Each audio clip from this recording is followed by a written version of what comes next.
Okay, so this is the output from the regression.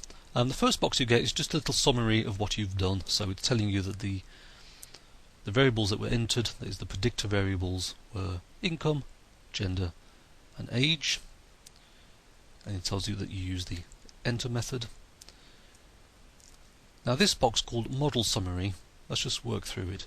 Firstly, R is a measure of the combined correlation between income, gender and age on the one hand and depression score on the other. So a correlation of 0.721 is obviously a pretty high correlation.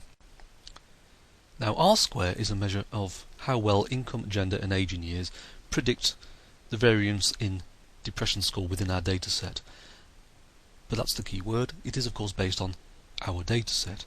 Now our data set contains only 16 cases, so this predictive model is based on only 16 people, which doesn't sound like a particularly good basis for trying to use income, gender and age for predicting depression in the rest of the population.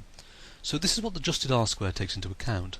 So using a formula, it adjusts the R square to say, well, you've only got a small sample, so based on the sample size, it makes a downward adjustment. Now the bigger the sample that you have, the more similar adjusted R square will be to R square. Okay? The smaller the sample you have, the bigger the difference between them will be, the bigger the adjustment will be. The other thing it takes into account is the number of predictor variables.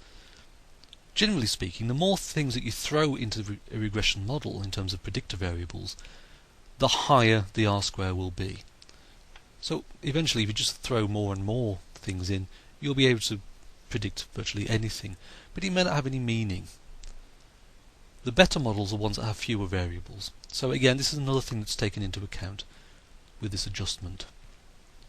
So what it's telling us here, based on our sample size, our value of R square, and the number of predictor variables that we're using, it's telling us that we may be able to predict about 40% of the variance in depression score in the wider population by measuring income, gender and age. Okay. Obviously the other 60% of variance in depression score will be due to other things that we haven't measured.